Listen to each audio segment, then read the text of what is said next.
Live. Everywhere. On netrootsradio.com.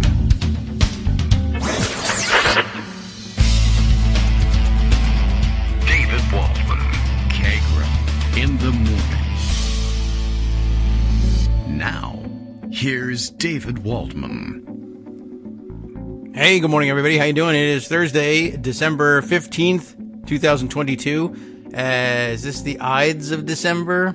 I think so, right? It's always on the 15th, and I think we learned that there were no Ides, I guess, in other months, according to the definition that Greg gave us last time. So, hey, good morning and good Ides morrow? I don't know. How would they say that back in the days when they cared whether or not it was the Ides? And why did we give that up? And what did we used to do with it? And I don't know, and I guess I'll have to look at Wikipedia once again. Well, that's probably not top of your list this morning. Well, we'll see what's on top of your list, or we'll put something there if you don't have anything already set in mind. Greg's been preparing the Raft O stories, the masked O stories, as they might say over on the Mastodon universe. I don't know. They like the puns just as much as the Twitter universe did. There's more happening there. We'll cover it, I guess. Elon Musk doing crazy things. I understand he banned, then unbanned, thinking better of it, and then rebanned, thinking better of the better thought that he had in the second place. A guy who's, I guess, the sole mission of this particular account was to track the movements of Elon's private jet, which is a thing that you can do. You can track the movements, and it's publicly available information. You have to file flight plans, et cetera, et cetera. And I guess Elon decided that was a violation of the doxing policy because it gave out his whereabouts and was a security threat for him. But anyway, he banned him, and then I guess he unbanned. I don't know what the thought was in unbanning him, just to prove, oh yeah, that's right, I bought this place and spent $44 billion, blah, blah, blah, free speech. And there are court cases on this. There's precedent about whether or not it's First Amendment protected speech to track those flights, and it is. But then again, the doxing policy at a private company like Twitter doesn't have to follow First Amendment rules. That's why he bought it. But, you don't have to be. I guess you're allowed to be hypocritical if you want to be, and I guess he does want to be. Anyway, he also banned the other guy's other accounts, which don't post that information.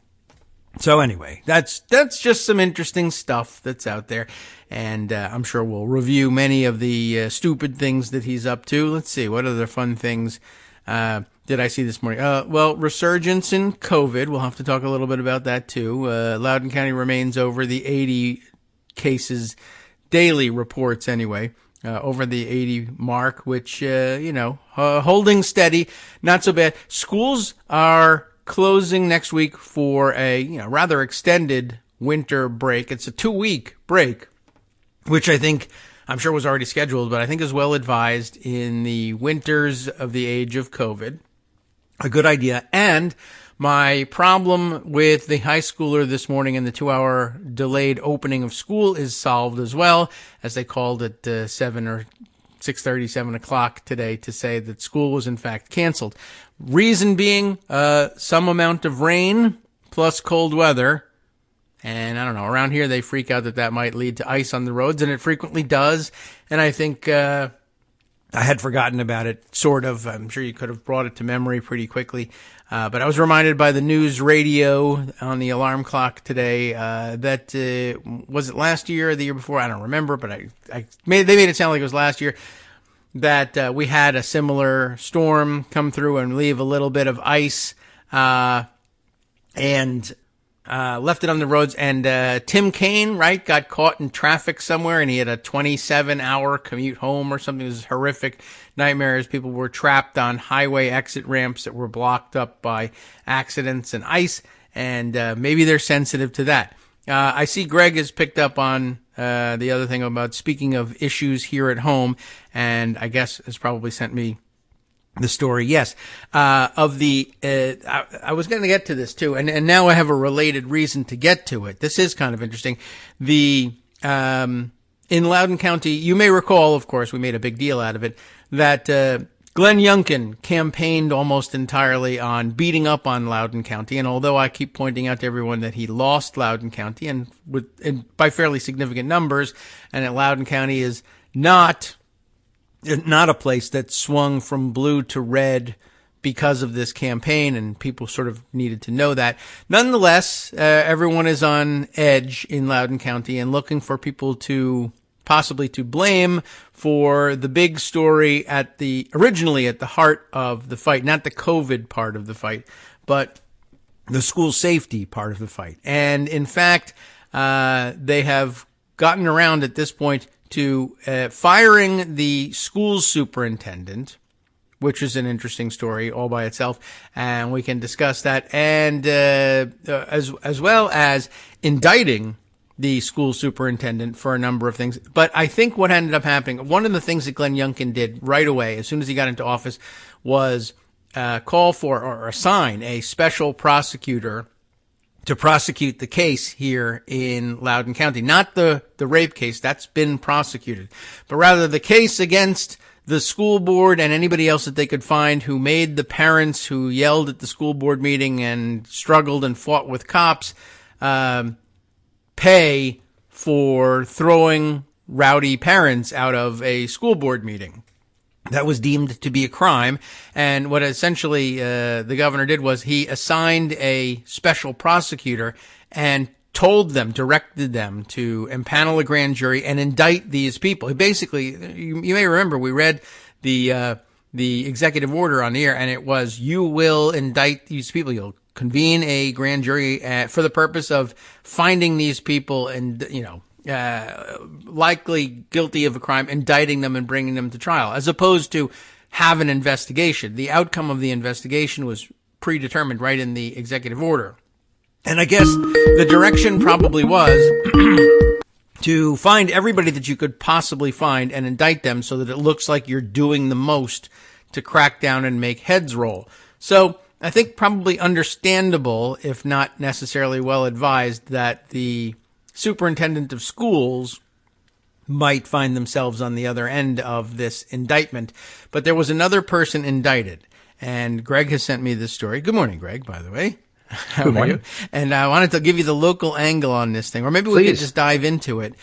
But here, we'll read through at least the headline from the local radio station. This is the one that wakes me up in the morning, WTOP News. 2 indicted, including former superintendent in Loudoun County Schools probe.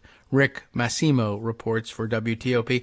I guess it's not the point at which to go through every inch of the article, but you will likely find, as I've found in all of these articles, the extensive discussion of the indictment of now former school superintendent, it's Dr. Scott Ziegler, who was indicted, and lots of discussion of that. And then, in passing, you'll remember that they said, well, 2 people were indicted. Who else was indicted? And they say the public information officer for Loudoun County Schools, a guy by the name of Wade Byard, was indicted for perjury. And all they have to say about that is that they gave the date, like on August 2nd, and they don't even say in what kind of proceeding he is alleged to have perjured himself. But here I think they're indicting a guy who basically said, you asked, what is the story from the Loudoun County School Board? How are we describing what went on? Here is the answer. And they said, well, obviously, because we're all so mad, this must be a lie. You said a thing that isn't, I'm sorry, it's my fault, everybody kill me. So that must be perjury. So they did, in fact, charge him with perjury. The thing is, Wade Byard is around here. That's the voice of the morning snow delay and cancellation phone calls. He is beloved by generations of Loudoun County school kids. Thousands of kids have meme pages, Facebook pages, dedicated to Wade Byard. I know one Eagle Scout who asked Wade Byard, and he complied, to narrate his slideshow presentation at his Eagle Scout Court of Honor. And as soon as the voice came on and said, this is Wade Byard, and the crowd erupts. Wade Byard is a beloved figure here. I think they may be overreaching in indicting Wade Byard for perjury. He says, well, this is stupid. I'm pleading not guilty. There's no point in telling me I perjured myself. I read the announcement that we formulated here, and it's not wrong. So it will be very interesting to see whether that shakes out. They're doing their best among the Republicans here in Loudoun County, and they are the minority, to reshape the narrative on Wade Byard and telling everybody, well, so they were quoting some parent saying he went from snow day hero to lying zero. But one, he has been indicted, yes, but not convicted of perjury. We'll see how that goes. It would be really interesting to see whether there was backlash and overreach. I mean, it's not a major enough office that there would, I would think, be backlash. And today was a snow day, though there was no snow. And for the first time in decades, the phone call came, and it wasn't, this is Wade Byard, the public information officer for Loudoun County Public Schools. And kids were a little on edge about this. I was wondering, in protest, all the kids should go to school today, I think. But there's some feeling out there that, hey, wait a minute. Wade Byard, what could he have had to do with this? So we'll see. We'll see if we can turn it into backlash anyway. So an interesting story, and I'll see whether WTOP has any more information, but it's really, really vague, and I have a feeling that that's the kind of charge that ends up going away. Well, as far as the story goes, and first of all, if the kids go to school, that's fine, but they don't have any way of getting home. Oh, so yeah, sorry, they'll have to stay there till tomorrow. The thing about the story is that there was an assault by a student. There was. Unfortunately. Yes. And the superintendent of schools, Ziegler, at a meeting said, I don't know anything about it. And Byard, I guess, affirmed that. And so they're basically both being indicted on perjury. Yes. And the idea that, and Ziegler later said, I was referring to the fact that it was brought up in terms of a transgender issue, and I didn't have any knowledge of that, and that's what I was saying. Mm-hmm. So whether or not they can make that charge stick remains to be seen. But, it brings up the old saying that a prosecutor can make a grand jury indict a ham sandwich. So apparently 2 ham sandwiches were indicted. Yeah. And one whether or not you can make a meal out of that remains to be seen. Yeah. Well, and in addition, I will remind everybody, there not only can but that was the issue. It was this assault. Right. I mean, and it was, the issue over which they're being indicted is the discussion of the assault later on.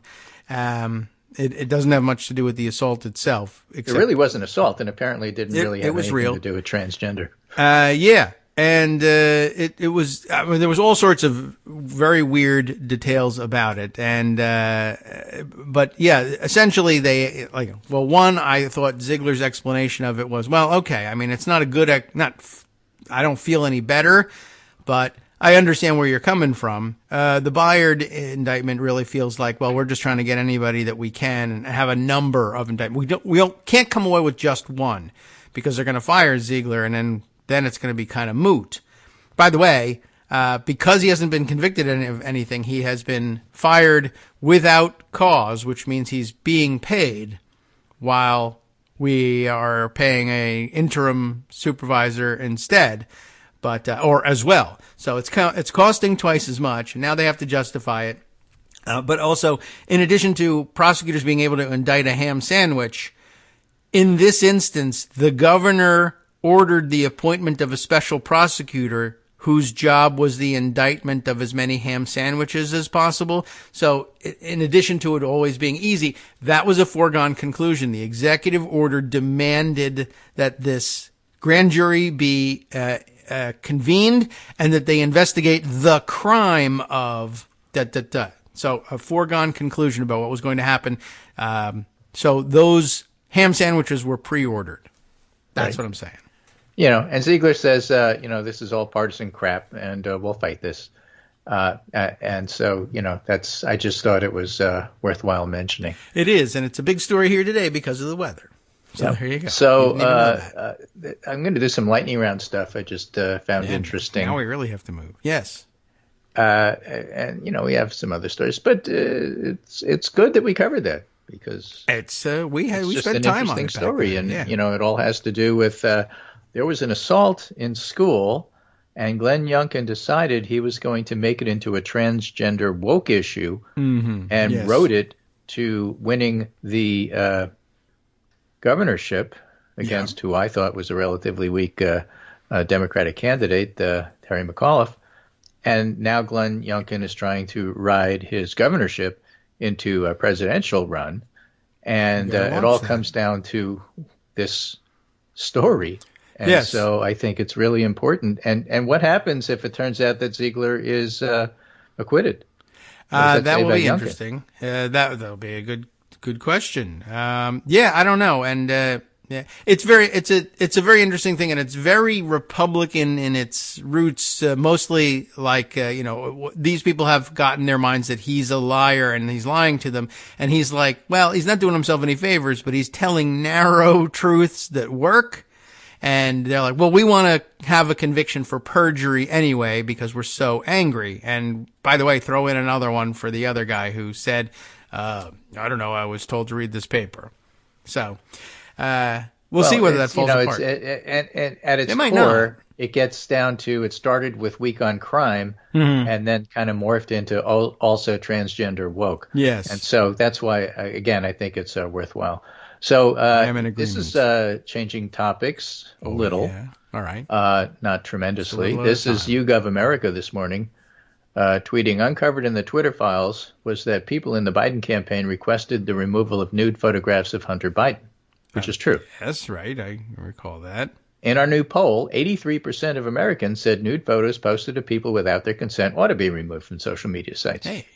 So why Republicans think this is a winning issue is the same question as why people think that what happened in the Loudoun County schools is somehow a winning issue. Yes. There are many reasons why Glenn Youngkin won, and it wasn't all because of this. And as you point out, he didn't even win in Loudoun County. Right. Nor, as I continue to point out, nor in the school districts where this assault happened, even lost those districts. Right. Totally different topic here. Connor Sen tweeting this morning. Most analysis has been on the slowing nominal growth in the labor market lately. But the real story, I always like it when it's the real story. I know. I hate the fake ones. All you fools have been looking at the top line headlines, but the real story. That's what we put there for you. Is how real income growth is accelerating due to the drop in gasoline and core goods prices. Oh. So workers are doing better, and that's good news. All right. Remember, the feds basically would love to have everybody out of work because inflation would drop. Yeah. Now, they can't go that far, so they'll go as far as they can.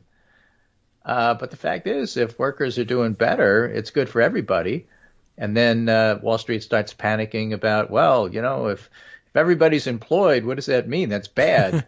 What do we have to pay them? We're the people that own the companies. We're the ones that are investing in the companies. And labor is not an asset, it's a cost. Yeah. Well, and so we're unhappy with, so just keep all of that in mind. And the news stories that cover the inflation story are always going to do it from the point of view of the companies and the people who own the companies. It's always, always, always. So is a cooling economy good for who? Yeah. All right, that's a good question. Always interesting. Yeah, it is kind of amazing that we haven't, flipped the script on that one. We try here to remind everybody that employers don't create jobs; they want to have as few of them as possible. Right, and so that's what's happening in the hospital industry, and that's a related COVID thing. Mm-hmm. But people, and that's what happens in the rail industry, and that's why we had that strike or pseudo strike or almost strike. What the companies try to do is employ as few people as possible to get the same amount of productivity. Yes. That's just what they do. And so that means that, okay, fewer people, and with fewer people, there's nobody to stand in if you're sick, and therefore you can't get sick time anymore. I mean, that's their goal. That's where they want to be. That's where they want to be. So the idea is, they're just trying to be efficient. What does that mean? It means they really would like workers to work 24/7 with no food and sleep in the shop. But they can't because laws don't let them. So you elect Republicans so that they can change the laws. That's what all of this is. You're right. And then they'll say, well, that's not cruelty. That's efficiency. It's not my fault if the market is vicious. Connor Sen writes, the red-hot labor market is cooling. Monthly U.S. job growth is slowed to around 270,000 from more than 500,000 at the start of the year. Employers are staffing up, returning average work weeks to pre-pandemic levels. Rate of which workers are quitting has fallen back to early 2021 levels. Hiring rates have fallen. And despite all of this, the fortunes of U.S. workers have arguably improved more over the past few months than they have all year. Gradual normalization from pandemic and supply chain disruptions are benefiting employers and workers. It's going to be a much better Christmas in terms of being able to buy what you want. Maybe not at the price that you want, but last year and the year before, you couldn't even find stuff. That's true, right? Think of it as a one-off productivity dividend as the economy becomes more efficient. This time last year, we saw strong nominal growth while inflation-adjusted growth was poor. Now it's the opposite. To get a picture of this, look at real average weekly earnings, which take into account both nominal level of wage growth as well as inflation. There's a boom when the pandemic first hit due to composition issues. Lots of the jobs lost during the pandemic were low paying, like retail and hospitality. So those that remained had higher average wages, and the lower paid workers got rehired, so the average dropped. Okay. Now, that's good for the lower paid workers who get rehired, but it makes it look like, well, America's workers are losing money. Well, actually, it's good, not bad. Okay. That makes a small amount of sense, I think. I think it made sense as you were saying it. Then right? If you're only going to look at it's like me and Bill Gates walked into a room and the average salary there was quite large. Yeah, but he took a huge cut. He took a cut, but I got a big break on that. Right. I didn't get the money. It was just the average. So the average looks better than the reality. And so that's one of the issues in terms of just doing these top line numbers. The labor market has slowed since then, but headline inflation has slowed even more. The consumer price index increased by just 1% over the last 5 months, or 2.4% annualized. That's pretty darn good, considering if you just read the headlines in the news, you'd think we're like doomed. Yeah, for a while, 8%. Because at the beginning of the year, it was really high. Okay. And now it's okay. And so, right. it's not quite where we want to be. And Jay Powell said, we don't quite have the recession we're trying to cause, but we'll tell you for media consumption, we don't want a recession. We'd like what we call a soft landing, but we're doing everything possible to slow the economy down because, wage growth is going to cost us money and cause inflation, and that's bad for business owners, and we don't want that. The rental market's also rapidly cooling, which isn't yet reflected in the CPI data. Now, that's interesting. Because one of the things that happens with, why is inflation so high? Because core goods, including food and housing, is way too high. And housing is high because first you had a pandemic-induced we can't get supply of stuff. And then, labor is scarce and aren't enough people building. And so the cost of housing goes up, and it's way too high, and it's way too high to rent, and it's especially true in places like San Francisco, and Washington, D.C., and so on and so forth. Yes. And it would probably be even worse than it is right now, except for a mitigating factor, and that is during this rough patch with housing, there's already been pre-booked, we would like you to build this, orders. Already paid. So the market isn't going to completely drop for like we're not building anything. And the hope is by the time you get through the stuff that's already pre-booked, the whole market looks a little bit better at that point. And then you'll book some more. Meanwhile, real earnings are growing nicely once again with consumption accelerating as well, which is why the Atlanta Fed's tracker suggests that real gross domestic product growth this quarter could exceed 3%. That's domestic product. Gross GDP, not inflation GDP. We normally think about real economic growth as a function of employment and productivity. What we're now experiencing, which is supply chains healing, companies' labor needs easing, workers reaping the benefits of lower prices with a boost to their inflation-adjusted wages. That's what they say in the bars and around the water coolers. So that's you could call that productivity growth, but better to think of it as a one-time efficiency dividend. Because then, they're going to adjust how much workers are getting, and there won't be inflation-adjusted wages if inflation drops. And, all of these things may be a one-time thing, and that's why they're calling it a one-time efficiency dividend. It's still good news. And it goes among the many things that, let's go Dark Brandon, because, gasoline prices are lower, used vehicles are more widely available, the pace of rent increases is easing, freight costs have plunged, shipping times have shortened, store shelves are generally well stocked. This is all good compared to where we were. All right. I guess. Yeah, I mean, it doesn't sound bad. I don't know. There's some weird undercurrent to it. It makes me feel like they're going to take my wages because every single away. time you have good news, the markets don't like it. Else. Yeah, anybody because else they got say, money? well, if it's too good, then that means that prices will go up in the future. So we'll just sell off some stocks. If the people who are working at the company that you own shares in are doing well, that means there's less money to give to the people who aren't doing any work at the company. See?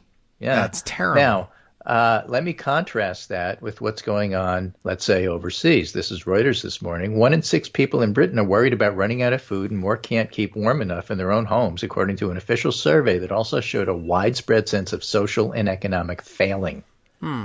They should team up with their neighbors. That's and see how if it they do could better. be under the conservatives, by the way. Ah. Compare it to how it is with Biden. Yeah. And so, there's a lot of things you can complain Yeah. about with Biden. It's true. He's too old. He's boring. He's actually a pretty darn good president. Boring. That's what they say. But in the meantime, you're not You're not Britain. finding a yeah, it's right. Essentially, you're not British, and we've always celebrated that in this country. And you could be standing on queue for bread. I don't know. Well, 16% of people are worried about running out of food, and 6% of people already are.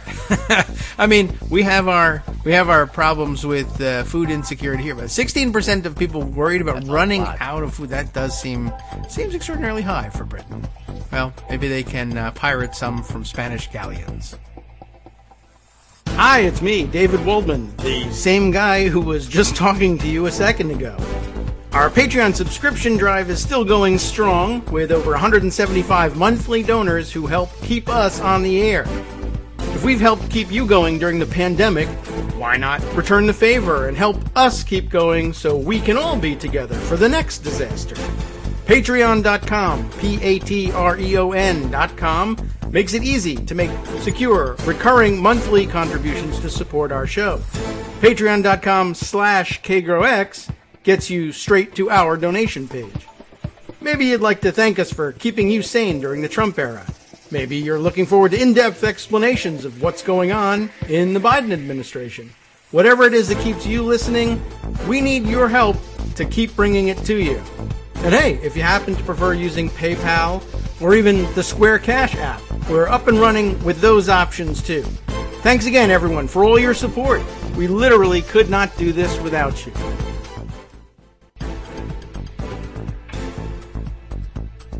All right, welcome back now to the Kagro in the Morning Show here on Net Roots Radio.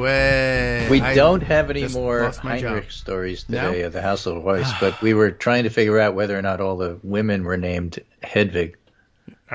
What's the whether what's they get the numbers, alternative? but I don't think so. I think that No, it's it's a basically male-dominated a patriarchy sort of thing. So next in lightning round news is enlightening. Get it? and this was tweeted around yesterday on the beat with Ari Melber. Yes. GOP lawmakers who texted Mark Meadows. Yeah, they're bad. They should all be arrested. And there's more another news story in Indicted the TPM files. This one about Rudy Giuliani. I'm so I don't know if behind. there's anything, you laugh at it, but I don't know if it's anything really of note other than, like, this is really ridiculous. So the GOP lawmakers who texted Mark Meadows and are going to be outed in this, none of whom should be allowed to sit in the next Congress, in my opinion. But Yeah. I don't make the rules. That'll change the majority. Let me just read them off to you. Representative Andy Biggs. No, definitely. Representative Mike Kelly. Representative probably. Billy Long. Mike Kelly's in Pennsylvania. Okay. Billy Long is from Missouri. Representative Warren Davidson, Ohio. Representative Chip Roy, Texas. Representative Brian Babin, Texas. Senator Kramer from North Dakota. Representative Mark Green, Tennessee. Louis Gohmert, Texas. He's gone now. Greg Murphy from North Carolina. Paul Gosar, Arizona. Representative Ralph Norman, who we talked about the other day, Yes. South Carolina, he would love to suspend the Constitution, that guy. Mike Lee from Utah, I'm so sorry he was reelected. Representative Kevin Brady, another Texan. Scott Perry, of course, from Pennsylvania, is right in the middle of all of this. Ted Budd, who was a representative at the time, who's now a senator from North Carolina. Tom Emmer, Minnesota. Jim Jordan, Ohio. Richard Hudson, North Carolina. Jody Heiss, Georgia. Barry Loudermilk, Georgia. And Senator Ron Johnson, Wisconsin. Senator David Perdue, no longer a senator, from Georgia. Rick Allen from Georgia. Bob Gibbs from Ohio. Mo Brooks from Alabama. He's not around anymore. Mike Johnson, Louisiana. Ted Cruz, unfortunately, is around. Texas. Cynthia Lummis, Wyoming. Marjorie Taylor Greene, Georgia. Barry Moore, Alabama. Wow. Fred Keller, Pennsylvania. Dan Bishop, North Carolina. And last but not least, Andrew Clyde from Georgia. I think there's like 34 of them, 3 senators or so.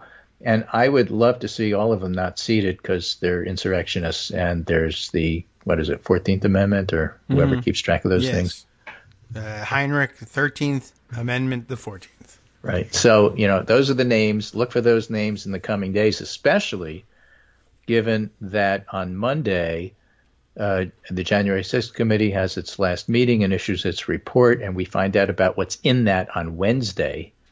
And presumably the 2 days are for the committees, ethics, Department of Justice, and anywhere else this is being sent, have a chance to craft their talking points when people start asking them about it. Yes. Well, so all right. Monday, Wednesday. Wednesday's the day for us. Let's kick them out.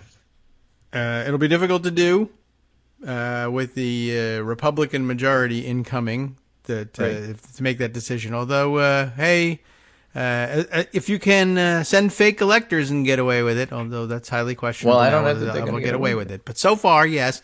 And maybe, if you only need to get away with it for 2 years or so and then moot the whole thing. I think that's where the indictments will come. Yeah. All right. Let's do something about it. Yeah, there really are. There's some people who really need to be singled out. If they were here in Loudoun County, they would have been indicted. Put it that way. Okay. Again, changing topics. Oh, yes. Excuse me. Take a moment. We're currently experiencing operating difficulties. Please stand by. Due to snow days, there'll be no school in Loudoun County until I stop coughing. So Nicholas Grossman writes, anti-vaxxers witnessed, talking about, thank you, Dark Brandon and Good News. Okay. Anti-vaxxers witnessed the biggest, fastest max vaccination program in history. Saw that various widespread negative side effects they feared didn't happen at all. Aha. What did they fear? I can't remember that it would kill you. Oh, that it would turn you into a Martian, that it would turn you blue, that you'd have 2 heads. I don't know, all sorts of stuff. And instead of breathing an epic sigh of relief, decided to pretend those negative things actually happened. Over 13 billion COVID shots were given worldwide. If anti-vaxxers are right, there should have been millions of vaccine deaths, so many it couldn't possibly be hidden. Most people should personally know somebody who died of vaccines or at least hospitalized, like with COVID itself. But there aren't. Wow. A bigger triumph of ideology and feelings and over science and evidence you will never see. The anti-vax theory's got a massive, robust, real-world test and failed definitively. And that's why it often turns into media criticism. Not the thing, but what somebody else said about the thing. In fact, in Loudoun County, you can indict somebody for somebody else saying something about the thing. He said that the thing I said wasn't true. Arrest him. Yeah, something like that. So, it's just it all comes back to Loudoun County. That's a good point. Yeah, well, I mean, the people who died of all the vaccines, I would know some here in Loudoun County. That's an excellent point. They had a real-world trial. Well, I mean, of course, they had real-world trials before they gave the vaccine to everybody to find out, hey, will people die or have negative side effects from it? And they said, well, statistically, there will be some, but not very many. Let's go ahead and do it. And then they ran the experiment on the whole world, and it turned out to be true. Yeah. So these vaccines are pretty safe, relatively effective. And I see public health people apologizing for messaging during the pandemic They should apologize for saying masks didn't work, and they should apologize for not admitting from the get-go that this was airborne. Mm-hmm.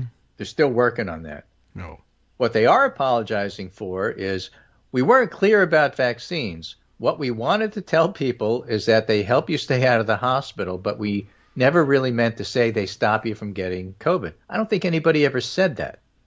So they're apologizing for something they didn't do. They didn't apologize for stuff they did do. And then they go on and say, and the real problem with public health is that there isn't enough trust. Well, maybe that's why, guys. Well, there's lots of apologies. We trust that. Why don't you apologize for the right things? I don't know. They're looking to not be indicted. So don't they're apologize for things. For vaccines or mandates. They're safe. They're effective. But effective certainly means, because you said it, that's how we learned this, that, as we used to tell people for years and years and years, flu vaccines don't make you foolproof. They keep you out of the hospital. There's nothing to apologize for when you say it that way. And that's the way they said it. How people hear it is a different issue. That's true. I still run into people who are, relatively sane politics-wise and who say, why should we bother with these things? They don't keep you from getting it. They don't work. I know. Right, yeah. That's what they don't say. They don't keep it from getting. They say they don't work. Yeah. What do you mean they don't work? Well, they even do say they don't. They keep you out of the hospital. Yeah. What do you think they're supposed to do? Well, they're supposed to make it so I don't get it. Well, who said that? Where? When? How did you get that idea? Well, I heard that they don't work because you still get it. That's not the same thing as they originally said, that if you take the vaccine, you still get it. You're listening to the propaganda people who had set up a straw man and then agreeing with them that the straw man is wrong, and then you think that that was the original statement, and then you have public health people apologizing for it. It's nuts. That's not what happened. Right. Well, that's I don't know why people still believe that. I still have this person very recently said to me about this very issue that it ended up having the same mortality rate as the flu, so why we don't have to make the flu vaccine mandatory? Why should we make these vaccines mandatory? We're talking about those now struck down by the Supreme Court in many cases, those mandates. Because hospitals were filling up and there was no room, and people were dying. And they were dying. It has the lower mortality rate now because we got the vaccine into everybody. That's why the mortality rate is low. It didn't start out that way. So it's crazy stuff, and then when you challenge people and say, wait a minute, who said that if you got the vaccine, you wouldn't get it? Yeah. Well, when you say go look for they don't work, what do you mean? And where did you get the idea? And what are you comparing it to? I don't know. I got sick. Oh, you're challenging the end. Well, everybody knows. Yep. Okay. We're back to that now. Yeah. Well, everybody knows. Yeah. One of those big assumptions, like the Loudoun County thing. Like I said, in the executive order, we know they lied, so indict them for perjury. And lo and behold, they did indict. But the only person they could find besides the superintendent was, I don't know. Who's the only other person who said anything? Was the snow day guy. That guy? All right. Indict him for perjury. It didn't snow today. Again, that's changing perjury. topics, and we have no more on Heinrich, but we do have something on, and again, I do apologize to all native German speakers because I never handle any of these names properly. This is a very famous guy, Martin Niemöller. Oh. You may not immediately recognize his name, but let me tell you a little bit about him. And then when I start to talk about him, you'll say, oh, that guy. All right. I'm getting ready for it. So he died in 1984. Oh, that guy. But he was a prominent Lutheran pastor in Germany. And in the 20s and 30s, he was a Nazi sympathizer. Oh. Well, and then Hitler came to power, and Niemöller decided, I don't like him. All right. I mean, I like the theory, but now that I see it in practice, I ain't so sure. All right. I mean, he spent the last 8 years of Nazi rule in Nazi prisons and concentration camps starting in 1937. So he came to that realization relatively quickly. His actual name is Martin Leopardface. Yes. Exactly right. Oh, and Martin Leopardface is perhaps best remembered for his post-war statement, first they came for the socialists, and I did not speak out. Okay. Right? Yeah, that one right? Yes. And then by the time they get to you, there'll be nobody left to speak up on your behalf, that kind of thing. Yeah. It's always an attributed quote. How Sean Kelly says, there's nuance to the first they came for poem. that I think a lot of conservatives miss, which perhaps is unsurprisingly, but you have to know that history about Niemöller to appreciate the nuance. A lot of people take the poem at very shallow value, like by the time they get to you, there'll be nobody left to speak on your behalf. But that's only half of it, because what they, the fascists, are actually doing is using your hatred of the early groups to build up the power they need to turn on you later. Yes. You're giving them the gun they're going to use to shoot you. The poem starts off with, first they came for the trade unionists, and the speaker isn't a trade unionist, but more importantly, the way it works is the person doesn't like unions and is glad they're coming for them. Right. And each line of that poem is the fascists working their way up through marginalized groups that a lot of people agree are going too far or a problem. And at each line, they're accumulating the power necessary to get to the next rung of the ladder. First, we're going to start with people who assault kids in school. Then we're going to do woke. Then we're going to do transgender. Then we're, up and up and up the ladder. I'm telling you, it all comes down to Loudoun County, this episode of Kagro in the Morning. Yeah. Well, so the poem's directed at the sort of people who will aid the fascists. Mm-hmm. Well, I like the editing on the fly here. Even though they're part of one of the categories the fascists hate, because they think it'll spare them, and it never does. Mm-hmm. So you want an example? Ben Shapiro, trying to thread the needle right now, trying to decry anti-Semitism while still attacking LGBT people. Like he can ride the fascism train and get off the stop he wants. Yes, note so also you step to back hire and you realize you got Jewish fascists, you got gay fascists, you got disabled fascists, and they're all perfectly happy to throw somebody else under the bus, throwing around the groomer line, because they think they're safe as long as you can direct it elsewhere. But that is not how it works. Right. The fascists will climb to power on the backs of the trans community, then they'll turn to the gay people, then the gay fascists will be like, hey, what gives? But too late for them. Right. And it's about accumulating momentum, and so that the frogs don't jump out of the boiling water. Yeah. And these naive numbskulls, he writes, think they're building a newer, more modern fascism, an inclusive fascism that'll allow for whatever type of thing they are to be on the winning side of. And it never works that way. And somehow or other, every time I read something like this, the first thing that pops in my head is log cabin Republicans. Yeah, right. That it should. I mean, I guess I see why and where they think, oh, well, if I'm on the right side of things, like the new modern fascism, especially if it's fascism that doesn't make any particular sense and is more responsive. But the thing that's so poignant about it is Martin Niemöller was that person. That's exactly what he was. And And look what happened to that guy. But exactly. He's famous now. Oh, no, he isn't. His quote is famous, and no one knows who he is for some reason.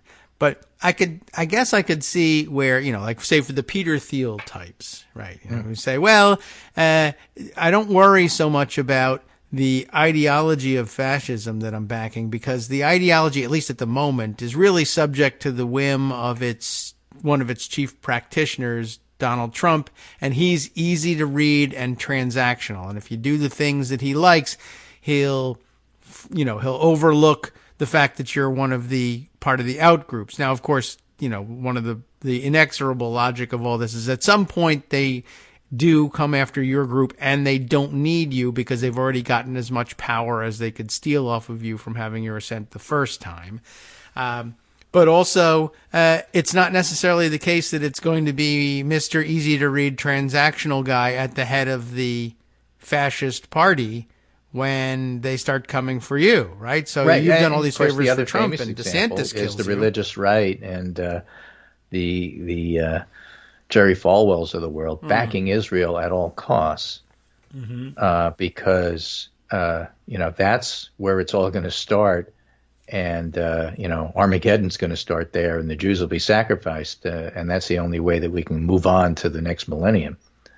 Right. And so, what do you mean you back Israel?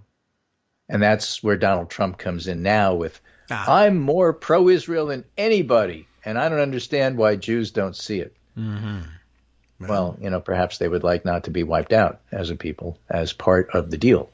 Well, what's the big difference? We're all going to die anyway. It's a subtle, nuanced twist on exactly what Martin Niemöller was saying. Okay. And then look, no one's there for him. The guy who's writing about it here Sean Kelly, goes on to say, liberals aren't totally immune to this. Okay. You see it when people say, red states, let them secede. Ah. Texas is going to Texas. You can't do that. Martin Luther King said, injustice anywhere is a threat to justice everywhere. And that's the kind of thing you got to be aware of. Fascism starts small. It starts with people in places you're going to be inclined to ignore or just write off. You can't. It's not okay that Texas does this. And you can't just say, okay, well, that's Texas. I don't live there. And there's a lot of blue state voters in red states. Yes. There's a lot of Democratic voters in Republican states, and you can't abandon them.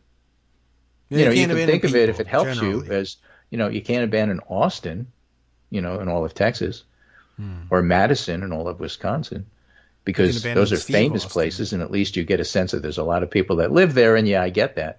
But, what if you live in a rural area, and let's say you voted 80% for Herschel Walker, but you were the 20%? Yeah. You can't abandon them either. There are always those. And in a That's true. statewide race, it matters. Yes, and just, in humanity, it matters. Well, yeah, that more to the point, which is what this is all about. Yeah, And of course, they're coming for the unions too, he writes. And the Democrats decided that at least when it comes to sick days for railroad workers, that was an acceptable sacrifice to avoid looking bad around Christmas. Well, I think it's more than that. I think really people did want to tank the economy because it's a greater good thing, not I don't really care about them. But, what I happens get to the that point. story when you circle back to the sick days? Yeah, after you unless settle you're a the issue, straight, geez. white, able-bodied, employed, bloodthirsty, and vengeful Christian, the fascists will get to you eventually. And even then. Yeah, maybe. Right. That's why you have to speak out about everything, no matter how trivial, no matter how irritating. When fascism shows up, you can't let it have a comfortable seat. Okay. Right? That's why people speak up on Twitter. Yeah, for as long as they can. Till they get banned. Right, till they get banned. All right, and let's see. Let's finish with a couple of other quick stories. This is from Semaphore, Dave Weigel writing. The final lessons of the 2022 midterms. Putting things in perspective. Well, good. This is the last one then. Why did the Republicans win the House? They wound up with 222 seats, which isn't very many. It's enough to cause all sorts of heartburn for putative speaker-to-be speaker-in-waiting Kevin McCarthy. Martin. The Dauphin. Or whatever. Yeah. All right. The GOP won those very few seats, majority, on 6,670 votes spread across the country. That's how close it was. All right. And most of it in New York. Fess up, everybody. Row! You bastards. First, it pulled off a series of reed-thin victories in districts Trump carried in 2020, like Bolbert in Colorado, escaped the closest House race with a 551 vote win, in a district that Trump won by 8.3%. It was the largest red to blue shift in any district a Republican won. But GOP candidates in Iowa also pulled out narrow victories. And at the same time, Republicans outperformed the 2020 numbers in some states Democrats hoped would be strongholds. And the House race that really sealed the GOP majority was won by Mike Lawler over Representative Sean Patrick Maloney in New York. And Maloney was running the DCCC election stuff. That was a pretty embarrassing loss for you. I mean, yeah, somebody ought to, there's a term paper for a political science student, Sean Patrick Maloney versus and his performance at DCCC versus I can't even remember his name, and that's the whole point of it, over the DSCC. Gary, what's his last name? I'm blanking. Gary Peters from Michigan. Thank you. The guy who nobody remembers. Yeah, that's exactly it. He and Martin Niemöller. The two of them. Was that the reddest shift in New York? No, it was on Long Island. Long Island, where Republicans swept all 4 House seats. They improved on Trump's 2020 numbers by an average of 16 points, and that's why Representative Lee Zeldin is being looked at to run the Republican National Committee, by the way. And you have to know local stuff. You have to know New York politics. And you have to think of places like Levittown, where traditionally blacks weren't allowed to buy houses. to understand why Long Island is Long Island. It's It's a white enclave for people fleeing New York City. Yes. And so the fact that Republicans do as well as they did, this is Al D'Amato's Senator Pothole home. Right. Kill the Taxosaurus. And is so how I it's a remember him. naturally Republican constituency. It's not like Westchester County, north of New York City, which actually has become more blue and more Democratic over the years. And it's now something of a Democratic stronghold. Long Island was never that. That's true. It's a place that Democrats could win, but it's basically Republican territory, kind of like Arizona. Okay. So New York is really responsible for why the Republicans have this small majority that they do. Now, arguably, it's better in the long term for Democrats. Nobody in the House would argue this because everybody hates to be in the minority. But exposing the Republicans for what they are for 2 years before you have to run against them in 2024 is probably a good thing for Democrats. It's different than the Senate, where the 2024 landscape doesn't look all that good for Democrats because it's seats that are going to come up in Republican states. But for the most part, it's a situation where it was a really close election, and Democrats may well have pulled it off, were it not for screwing up in New York at so many levels, including redistricting and corrupt Democratic leaders, all that stuff. Yeah. New York, and then a follow-up to that, which is a really interesting story, but way too much detail to go into. I'm just going to give it to you because it's sort of interesting, and give you a abbreviated roundup of it so that you don't have to read it because it's way too long. And it's called The Making of Hakeem Jeffries. Oh, all right. Who is going to be the next majority leader for the minority leader, party leader for the House Democrats. Yes, and maybe the new majority leader next time. Well, or maybe speaker. Maybe, yeah. I mean, I wonder if he wants that job. I mean, I guess so, but right. All right. So this is called The Making of Hakeem Jeffries. It's by Michael Lang. It's in Substack. And it's a deep dive on the new House Democratic leader's storied rise through Brooklyn politics. And,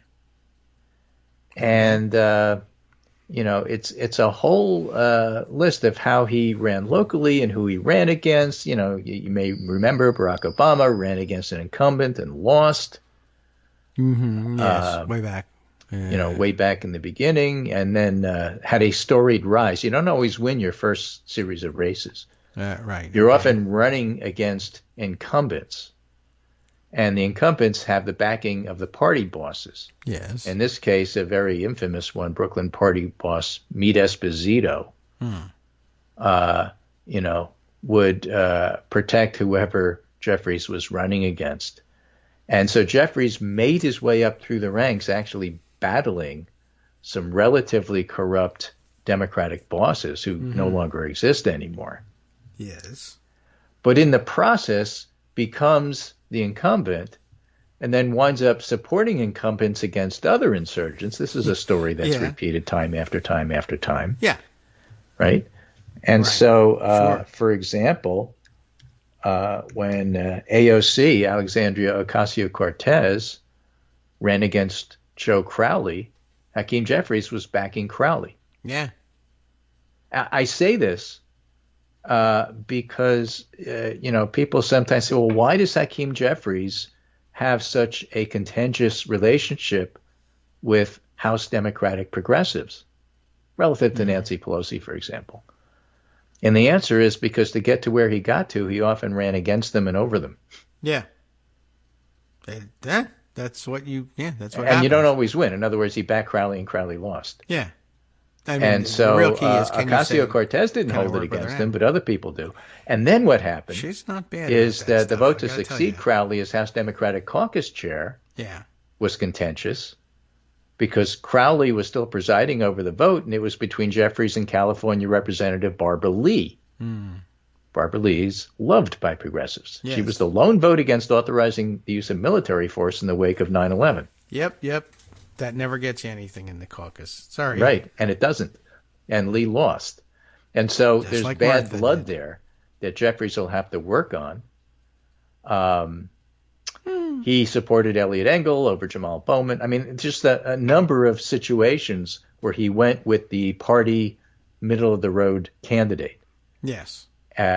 Which again, you turn to Kristen Sinema, and we had this discussion the other day. There's nothing inherently wrong with that.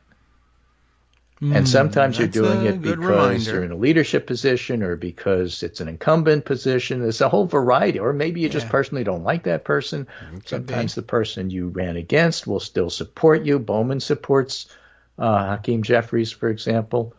It's complicated.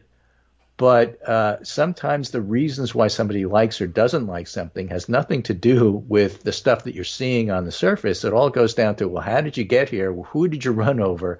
Did you wind up beating a friend of mine before you even got to your position? Now you're running against me, and there's bad blood, and you didn't even say anything bad about me.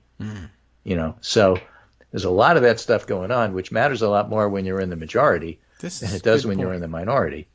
Nobody cares about that. Because then you become united, and that's great, and that probably will help Jeffries. And so, again, this is a situation where being in the minority is probably better for Jeffries than if he started out as speaker, because then he'd have all the people gunning for him who don't like him.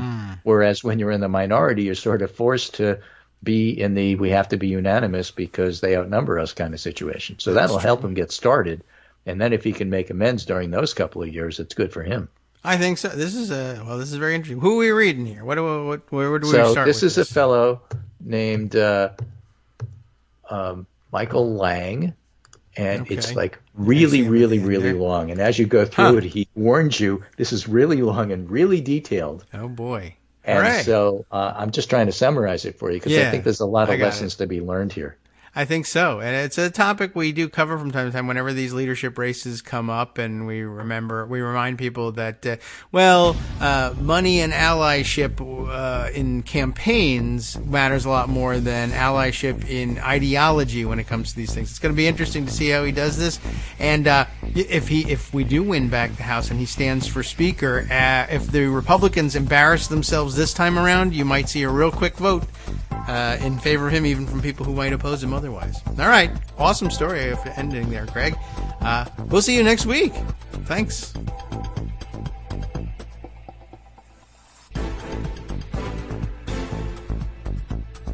All right. Welcome back now to the Kagro in the Morning Show here on Netroots Radio. It's a good thing the schools are closed because I would have had to be using this very short 1-minute break to run upstairs and shake the high schooler awake and get him started. But it's a little earlier than I would otherwise, but I only have 2 opportunities to do it. It would have been a 10 and a 10:30 for our breaks in order to get him ready for an 11 o'clock departure for the bus. But now that's off my plate. Thank God for that. And we can look into other things. Like I spent most of the break instead talking to Greg. I love this idea of this Hakeem Jeffries story.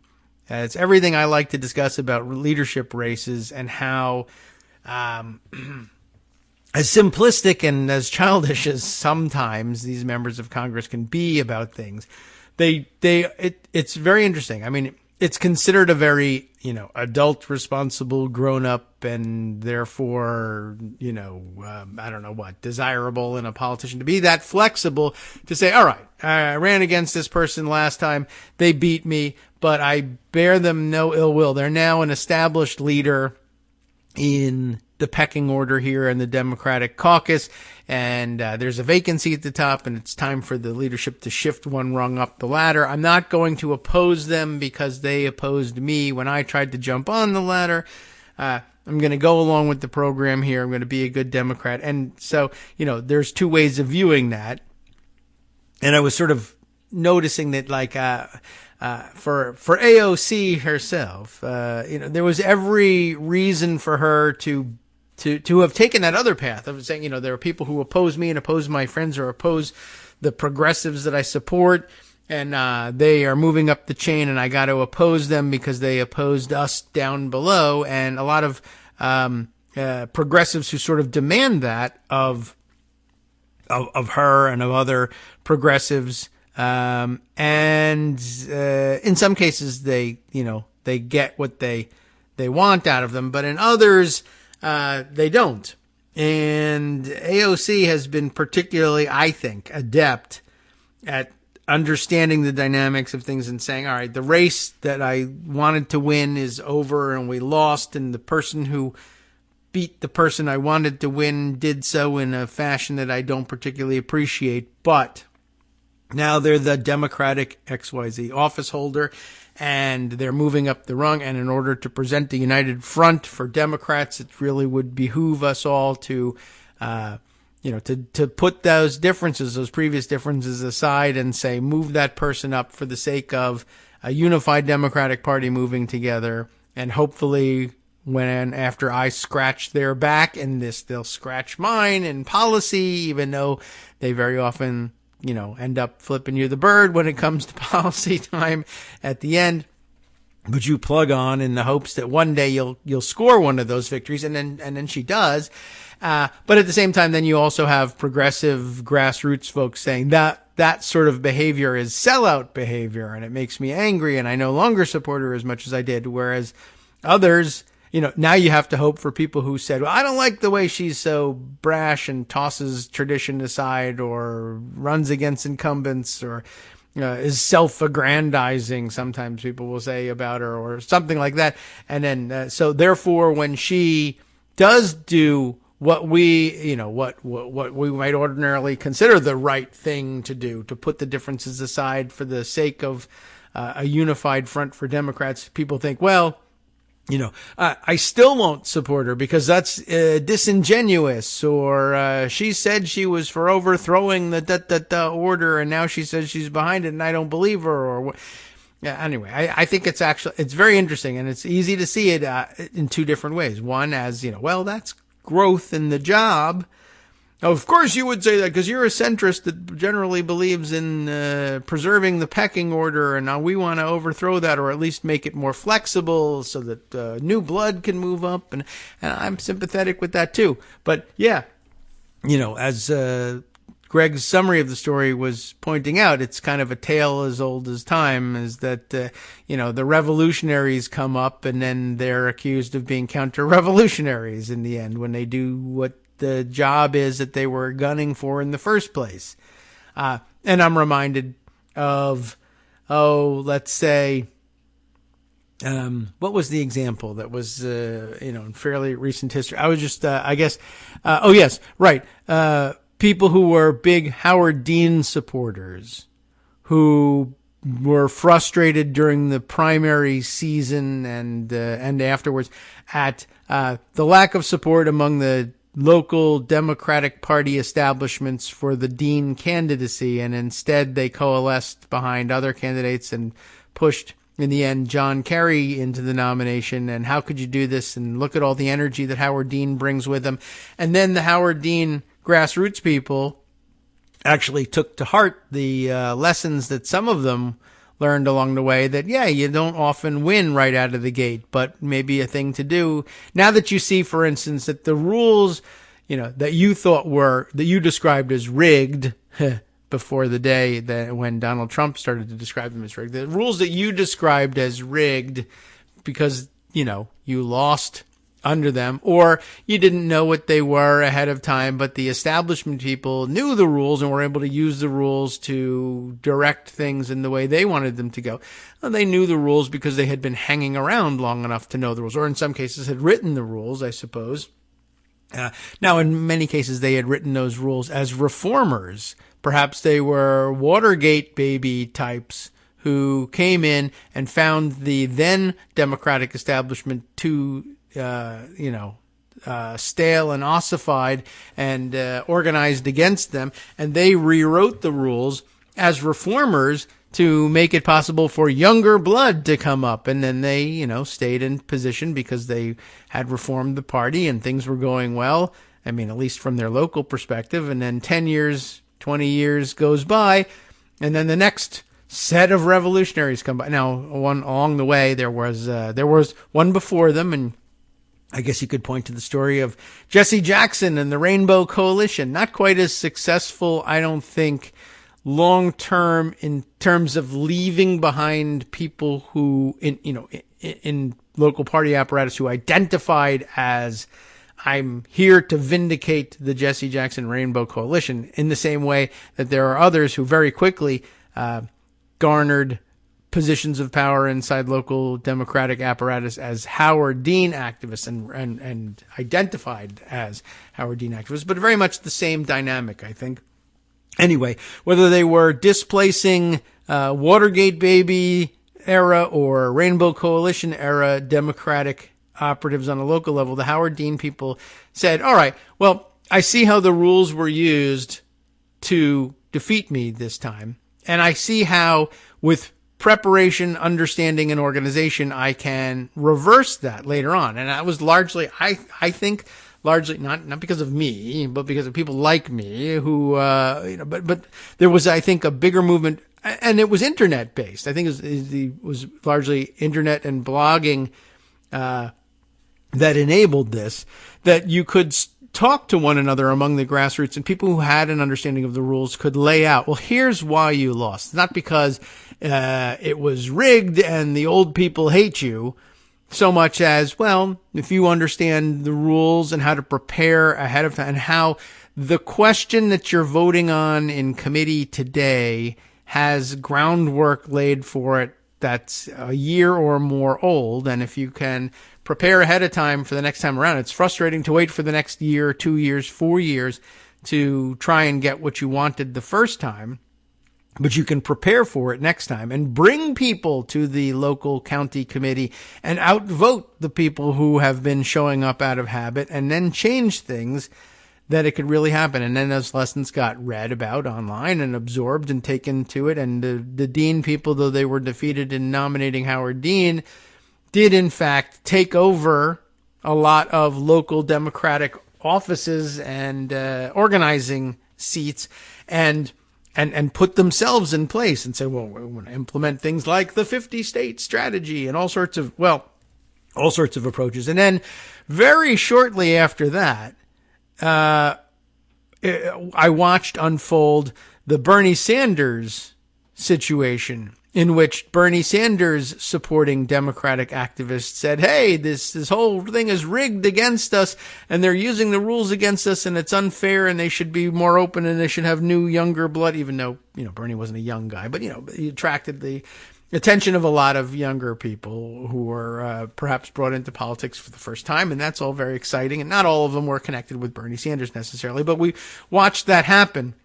Only this time, many of us were in a position where we could watch the new and upcoming people who were excited by Bernie Sanders say that the old ossified Democratic establishment that was standing in their way and rigging the rules against them were the people whose names we recognized anyway as the Dean revolutionaries, who had just thrown out the previous generation saying that it was ossified and they had rigged the rules against them. And they went and studied the rules and overthrew the regime and put in their reformed versions of the reforms that had been put in by the Rainbow Coalition people who defeated the people who had implemented the reforms of the Watergate generation, who had implemented the, progressive democratic revolution of the 50s and early 60s, and so on and so forth. But this happens over and over and over again. It's kind of interesting to watch. And here it's happening with Hakeem Jeffries. And here, once again, the realization that, there's a real mechanism for renewing the party that's actually there. It's just slower moving than most revolutionaries actually prefer. But it serves its purpose, and it field tests these ideologies and makes sure they're strong enough to be trusted to take over when their time comes. But that's derided as incrementalism and centrism, but this happens over and over again. And then the people who are doing the deriding end up being the incrementalist centrists once they gain the leverage they sought the first time around, when they win it the second time around, and then they're more careful. And then they begin to probably learn the history of what happens to all the people who have come before. And in order to stabilize themselves, and give themselves the 10 years that everybody else got to run the place, now that they've won it, they become a little more cautious and centrist. So, anyway, I think that would be fascinating. Now, Greg has sent me something else here. as follow-up. What am I looking at here? I'll open up the, here we go. Let's see. Aaron Fritschner's tweet. I'm using the Bird site for whatever reason. And he says, it has a picture of Murdery Trader Green. And Jake Sherman reports this morning that House Republicans plan to revive the Holman Rule in their rules package in January. A little reminder of what that was. In August, the Plum Line, Greg Sargent wrote about, well, I don't know if it was Greg Sargent, but the Plum Line anyway, wrote about how the right wing of the House GOP hopes to use this tactic to attack Trump investigations.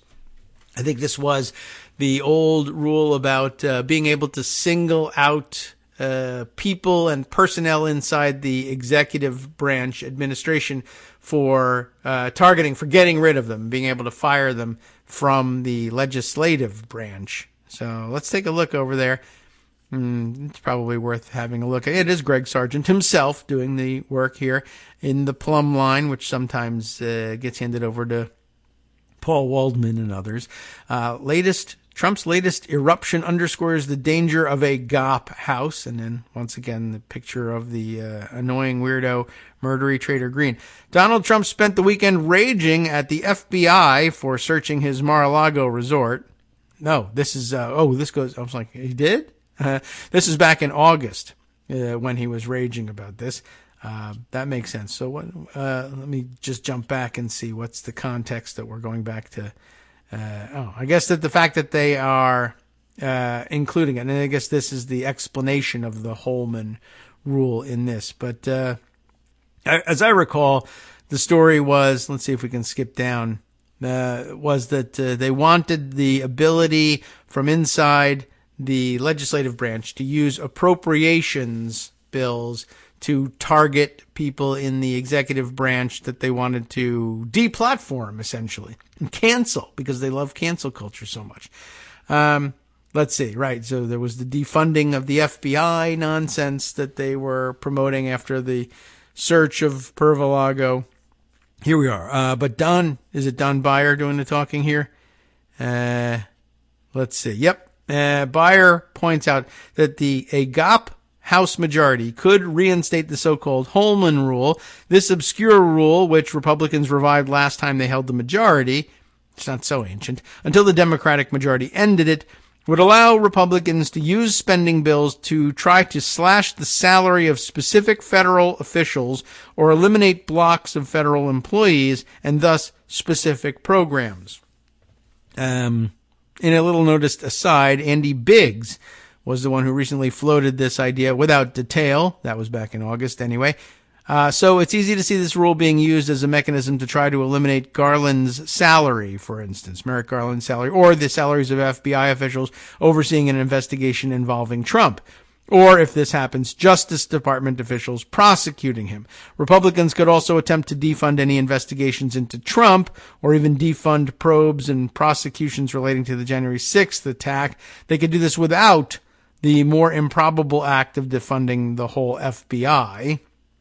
Such an effort, of course, would not pass the Senate if Democrats hold it, and they have, and would never get signed by President Biden. But it's obvious that Trump loyalists in the House will force showdowns over this, and if the GOP majority is narrow, these loyalists might be more empowered to succeed. So the news then here is, Aaron Fritschner reports it is, that House Republicans will include the Holman Rule in their rules package. I don't know whether that's necessarily a sop to Murdery Trader Green, but they love to use her picture to garner attention for it. I mean, it was in their rules package last time, before Murdery Trader Green was ever, involved, was ever in Congress. So, I don't know whether attributing it to her makes any sense, although I'm sure it was something that she agitated for. And as they point out, in the end, it'll likely be ineffective because, you're not going to be able to get this thing passed in the Senate. But it will cause problems, and it will create difficulties for getting appropriations bills passed, because Republican House members will hold out, insisting that there should be these provisions firing people who are eliminating their salaries, and they won't budge, and they'll have to pass appropriations bills with Democratic votes somehow, along with if there are any moderate Republicans or just Republicans who are just tired of murdery traitor Green, for instance. But we'll have to see whether they can collect those votes or not. Now, keep in mind that also Republicans had proposed in their rules package something that I don't think is going to stick or fly in any way, shape, or form, which was that a rule prohibiting Congress from passing any legislation if they fail to pass all of the appropriations and budget-related bills on time. That they can't pass any other legislation until that stuff is done. And if they permanently hold out on insisting that the Holman rule should obtain and that Merrick Garland's salary should be eliminated, or else the government closes, then the government will close. So, and then, of course, they won't be able to do any legislating according to this other rule that someone else proposed, except that rule is never going to fly. So I guess, anyway, just sort of pointing out the inherent foolishness of doing both of these things. And might as well point out, by the way, that the reason that you'd need a rules change to do it is that ordinarily it is against the standing rules and the interpretations of the rules to, as we've explained in the past, to legislate in an appropriations bill. In other words, all the programmatic stuff. Remember that this was one of the reforms long ago, right? To diffuse the authority over the purse strings. After all, right? As they say, the power to tax is the power to destroy, and certainly the power to collect those taxes and redistribute them into other programs is an awfully powerful position in the government, and they diffuse that power as widely as possible so that in order to get a program up and running in the federal government, you got to have one kind of committee that will authorize the program and create it and draw the broad outlines of how it's going to work and who's going to run it. And then the question of how to fund it, how much money it's actually going to get and for what purposes has to be handled by a different set of legislators, the appropriators, and then they have to marry those two things together. But before that process even starts, the budget committee decides how much money will the appropriators be given to play with. So how much money will this program get? What is written by one set of people, or how much will be allowed for, how much will be budgeted for this function is one set of people. What will the rules of how this operation works be falls to a second set of legislators, and then a third set of legislators says within the bounds of spending set by the first set, how much of the Treasury's money that's available will we give them up to the limit set for us by the budget people is a third set of legislators, and only at that point, and then with the, of course, the interpretation of the executive branch that's directing that now we've been allowed this much money, how much will we actually put to this person, that person, and the other person, and this function and the other function in order to make it work. There's a lot of hands in this. Republicans are saying we want to be able to short circuit that whole process and come back in other words, as I started with this, right, you're not allowed to legislate in an appropriations bill. In other words, no second crack at describing the programmatic details of the operations of the federal government. That falls to the authorizing committee. And when we're appropriating, there's a very delicate pressure point in the system because it's all or nothing. And lots of things are going to shut down and lose their funding if we can't pass this bill. But you are holding it up over this one thing or this one person in this case. And it's generally a bad practice. And so it's mostly against the rules legislating in an appropriations bill. You have to get a supermajority to waive that prohibition if somebody raises a point of order against an appropriations bill by saying there's legislation in here. They are directing the operations of a government function or functionary here, as opposed to laying out the cash that they're supposed to have.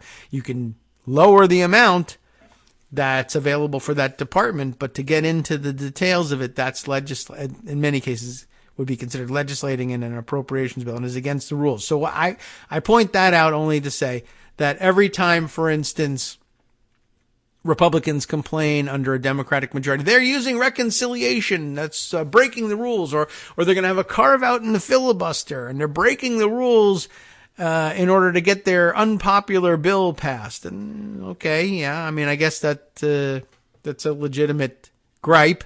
What's interesting, of course, is that you're starting with a rule that allows you to break those rules. The rule against legislating in an appropriations bill, you want to essentially repeal by adopting a different rule that says, well, when we're in power, we get to do that.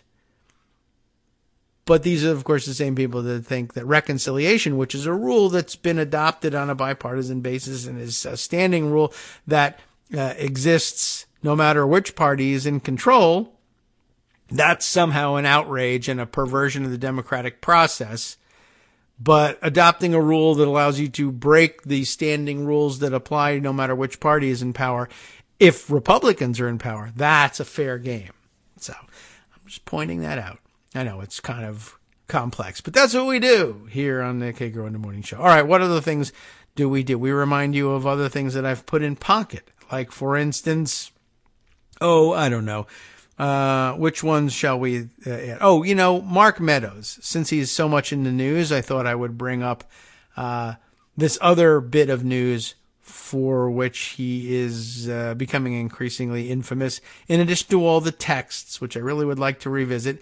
Steve Bannon at the Maddow blog reminds us all of the headline that broke the other day. I didn't get a chance to share it with everybody, but the voter fraud investigation that Mark Meadows is embroiled in has essentially now rumblings of actual workings and progress in that. You remember that we learned some months ago that Mark Meadows was registered to vote from some tin roof shack in somewhere in North Carolina that he never lived. Where does he live? I don't know. He's basically a Washington creature now, which is amazing for all these, Freedom Caucus types who say they hate Washington, D.C. And I'm connected to the people by my roots in rural North Carolina, where I never actually lived. So they're investigating that. And it looks like, you might have some trouble from that case as well. Voter fraud investigation takes a serious turn for Mark Meadows, Steve Bannon writes over at MSNBC. Donald Trump's former chief of staff voted from a North Carolina address where he did not live. The matter is now in the hands of state prosecutors. At roughly this time a decade ago, Mark Meadows was probably feeling pretty good about his career in North Carolina politics. The Republican had just easily won his first congressional campaign in the state, and the future appeared bright. That's a pretty rapid move in 10 years. So first election to Congress to already being the ex-chief of staff for the White House. But anyway, the future appeared bright. It wasn't. It was for a time. Anyway, local voters proceeded to re-elect him by wide margins in the next 3 election cycles. Following up on our earlier coverage, the former congressman's position in the Tar Heel state has taken a significant turn for the worse. The Associated Press reported, and here a grab from their story, the North Carolina State Bureau of Investigation said it has submitted to state prosecutors the findings of its voter fraud probe into Mark Meadows, a former White House chief of staff to President Donald Trump, who was simultaneously registered to vote in North Carolina and 2 other states earlier this year. The State Bureau of Investigation announced Tuesday that it has turned over the case file detailing its investigation into Meadows' North Carolina voter registration and listed residence to Attorney General Josh Stein's office. In a statement, the North Carolina Bureau of Investigation said prosecutors with the state attorney general's office will determine whether to file criminal charges in the case. That last bit, we're now returning to Bannon's narrative of the story. In any case, or rather, in case anyone needs a refresher, we all do, the Bureau's investigation took roughly 8 months. Let's review how we arrived at this point. Before and after Election Day 2020, Meadows talked quite a bit about voting irregularities.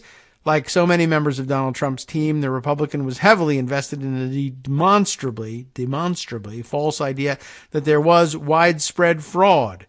Do you realize how inaccurate the voter rolls are, with people just moving around? Meadows asked in August of 2020. He later complained in his memoir about people casting ballots despite not being, quote, an actual resident of the state they were voting in, unquote. It was against this backdrop that the public learned that Mark Meadows himself appears to have cast a ballot from his former home state of North Carolina, despite having moved away and no longer being an actual state resident. Uh-oh, womp womp. A local district attorney referred the matter to, I have to be ready for the music here. Well, we might as well just wait. Tick-tock. There it is. Okay, whoops. Well, time has come anyway. But for some reason, the music's not playing. So that really screws us up. All right. I hate when this happens. All right. Can we get this thing to roll now? Gotta have some music. Jeez. And here I thought I was being so prepared so I would get it on the dot. Well, that screws everything up. Okay. A local district attorney referred the matter to the state attorney general's office, which asked North Carolina's Bureau of Investigation to look into Meadows' voter registration. We now know that the investigators have submitted their findings to state prosecutors.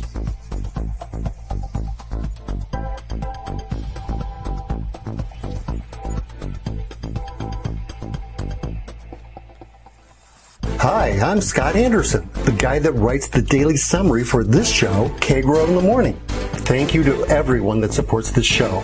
Many of you send donations through PayPal, Patreon, Square Cash, Radio Public, and so on. Some of you write your own essays and send them in, or read articles with your own commentary. We appreciate it. Now, some of you are listening to this and thinking, I'd like to help, but isn't there something I could do that wouldn't require money or effort? Why, yes, there is. You can just like us. On Daily Kos, they call it the recommend button. YouTube has a thumbs up. There are hearts and likes and love buttons. Tap our love button. Tap our love button every day. Share our shows and summaries on Facebook and Twitter, YouTube and iTunes, Stitcher and Amazon. Most of these places allow you to write a review, so a sentence or two would be great. Recommend us to social media, or tell your friends to listen to the show. You aren't just helping us, you're helping them find their new favorite thing to listen to. You could change the world. So thank you in advance from me and everybody else in the world. Okay, yes, I forgot about how the music was going to be screwed up about the re-entry. So everything is ruined about this this whole break. This whole break sucks. I should never have taken it. Good morning. How you doing? Welcome back to the Kagro in the Morning Show here on Netroots Radio. You didn't really need to be clued into that. I keep saying that it's sort of an old, radio convention, but this is if you're, wandering around the dial on your car radio and you're listening to something that is either a live stream or a podcast. I don't know. It seems the appropriate thing to do when you come back from the music, I guess. Well, hi. How you doing? Okay. Well, I have to figure out, there's something that frequently happens where every time I go to hit the button for the music, not every time, but once in a while, something goes wrong and it's like I've wandered by and hit the pause all button somehow on soundboard. It needs to be like less easy to do. There needs to be like a are you sure button, I guess, when that comes up. What's that sort of backup called? Anyway, where were we with this? Yes, right. Mark Meadows and voter fraud. Yes, it is like peculiarly hypocritical of him, of course, but you know how it is with these people. They don't care about logic or consistency, but there you have it. It has been submitted to state prosecutors. We might not have been able to cram in, because of the timing of the break, the word prosecutors, but we now know that the investigation has been submitted to them based solely on publicly available information. It appears Meadows will be facing questions that might be difficult to answer, like in a world where logic applies, I guess. Anyway, as regular readers know, Meadows and his wife owned a home in North Carolina, but he sold his house in March of 2020 and lived in a condo near Washington, D.C., which is a normal thing to do for somebody who really basically lives and works in Washington, D.C. But, you know, you're supposed to maintain a presence. I mean, if you are that kind of politician, anyway. In North Carolina. And that wouldn't be especially notable. It's common for political insiders to move to the D.C. area, except Meadows continued to vote from North Carolina, which is also a normal-ish thing to do. But, you know, you maintain a residence there and you vote absentee. People do it. But anyway, the problem is that he also registered everywhere else. In fact, in September 2020, Meadows submitted a voter registration form that used the address of a rented mobile home. The official materials directed Meadows to include the residential address where he, quote, physically lived, and signed the document under penalty of perjury. There's reason to believe, however, by the way, penalty of perjury. You can come up here and talk to Wade Byard about that. There's reason to believe, however, that Meadows did not actually live in the rented mobile home, i.e. there's no way he would live in a rented mobile home because he's too highfalutin for that. According to the former White House Chief of Staff's former landlord, Meadows never even spent the night there. Wouldn't even dare do that. It's an open question as to whether he even ever set foot in the dwelling. The new owner of the property told the New Yorker magazine, which published the original scoop, that it's really weird, that's the quote, really weird that Meadows listed the mobile home as his residence. Nevertheless, the Republican used that address to cast an absentee ballot through the mail, by the way, and that, that calls for dramatic music for sure. Through the mail, God, for the 2020 general election. When WRAL in Raleigh first reported on the story, the local NBC affiliate added, "The revelation has raised questions about potential voter fraud and could prompt state and local officials to investigate." You don't say, Steve says in conclusion. As best as I can tell, Meadows has not responded publicly to any questions about these allegations. Watch this space. So, okay, it was a big tease. We hear things are happening. Okay, well, that probably could have been done in 10 seconds. But I wanted to just make sure you were aware of the story and, I guess, where they stand in terms of progress on it, and that it still exists. Okay, let's see. A few other things that I thought it might be worth discussing. All right, well, so a few hodgepodge stories. Here, one covered in the Daily Beast, I'm sure borrowed from somewhere else, because that's the nature of their reporting sometimes over the Daily Beast. Noah Kirsch writes up this one under the headline of, it's about Elon Musk. Elon Musk didn't even vote in those midterm elections that he cared so much about. It's written up in this way. I got to borrow from the pocket here. Elon Musk, who implored his army of Twitter followers to vote Republican in the 2022 midterms, did not vote in the election. State records show. The billionaire is registered in Cameron County, Texas, where his rocket company, SpaceX, has a launch base and development site. Musk lists a modest home as his residence, though he has been known to spend time at other luxury properties. Musk's political advocacy accelerated last spring, around the time he was maneuvering to acquire Twitter. In the past, I have voted Democrat because they were mostly the kindness party, but they have become the party of division and hate, so I can no longer support them and I will vote Republican, he tweeted in May. Except no, he won't. Later that month, he added, given unprovoked attacks by leading Democrats against me and a very cold shoulder to Tesla and SpaceX, I intend to vote Republican in November. Then in June, Musk announced that he had voted for Republican Mayra Flores in the special election in Texas's 34th congressional district. Flores, who won the race, had been accused of spreading the QAnon conspiracy on social media and had baselessly tried to blame the January 6th U.S. Capitol riots on left-wing activists. She later deleted some of the comments and said she did not support QAnon. First time I ever voted Republican, Musk declared at the time. Massive red wave in 2022. That didn't happen either. And guess what?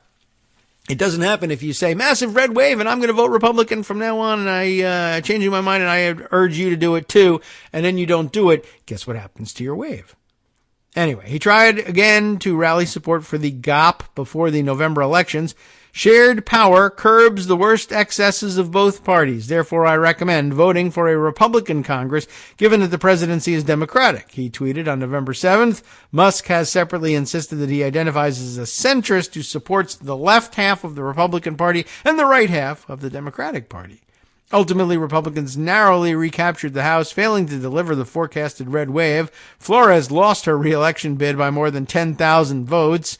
State and I didn't even realize that was the case. That's good news. State and local records show that Musk did not vote for her or anyone. He did vote for Flores in June, records show, and also previously cast an absentee ballot in the 2020 elections.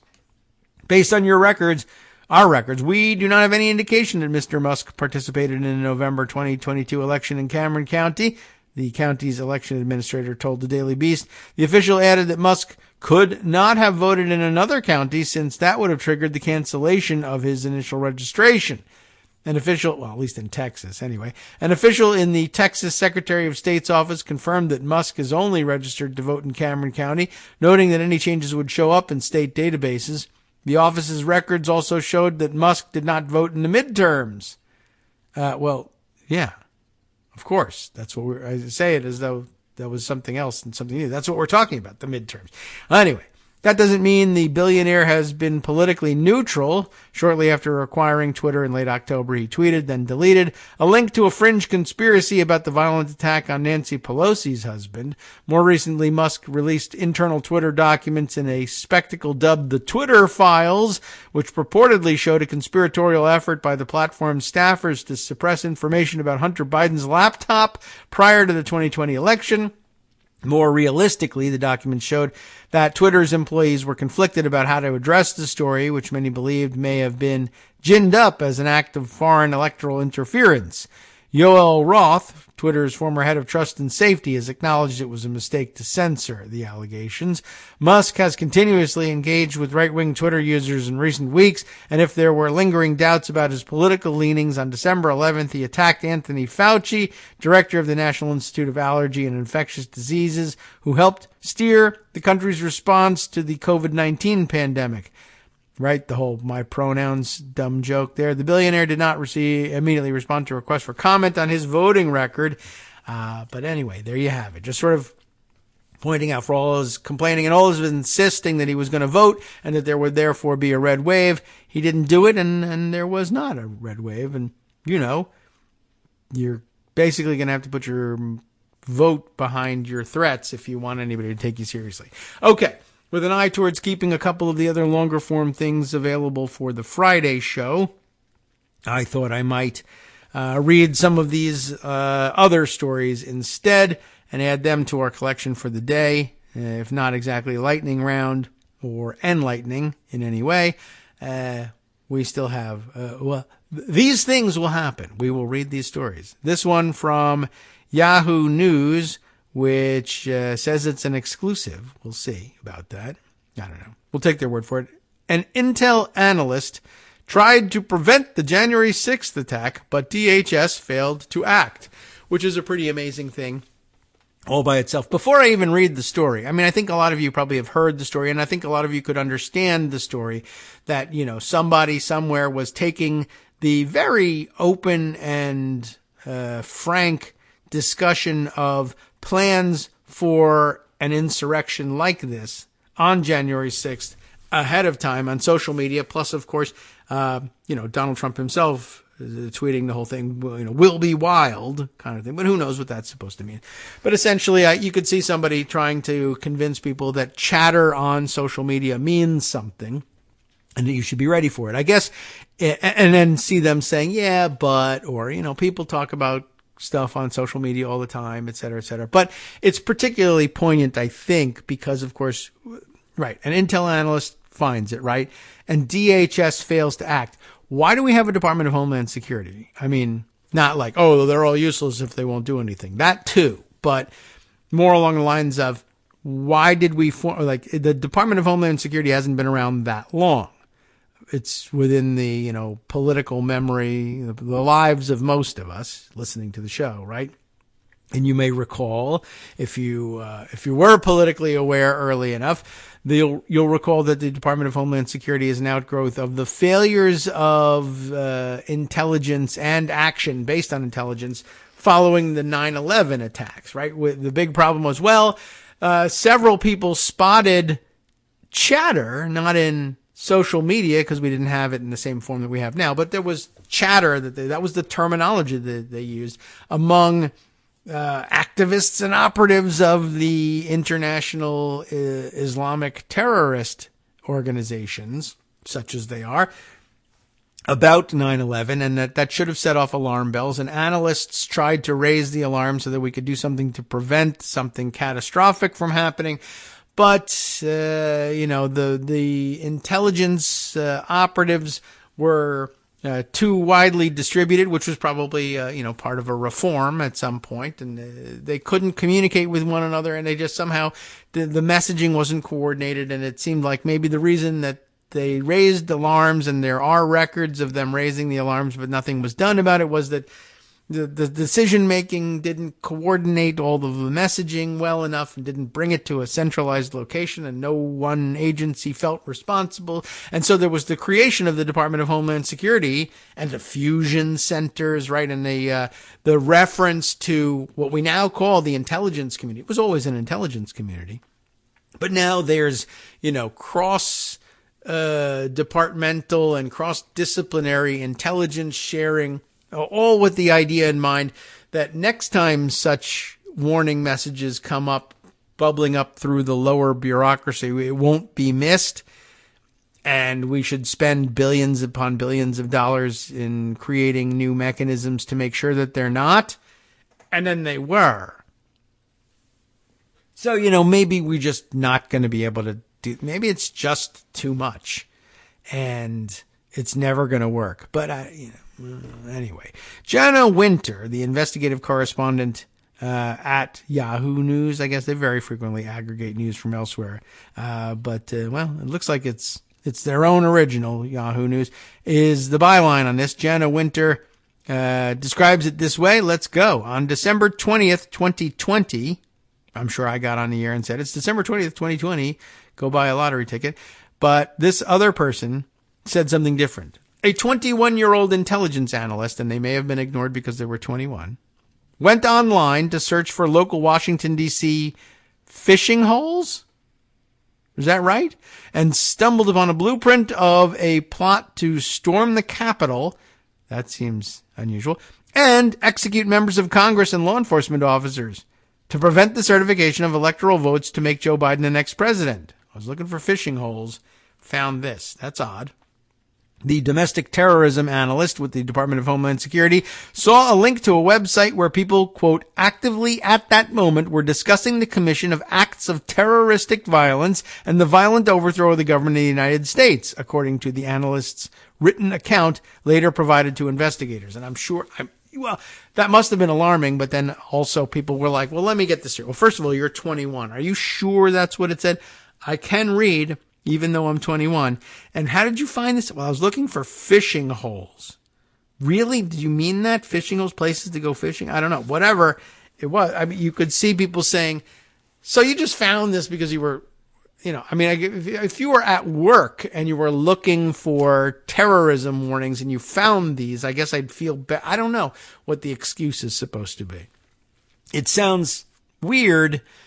But then if you're an intelligence analyst and the reason you're an intelligence analyst is, you want to do something about these things, and you spot that you believe in the see something, say something mantra.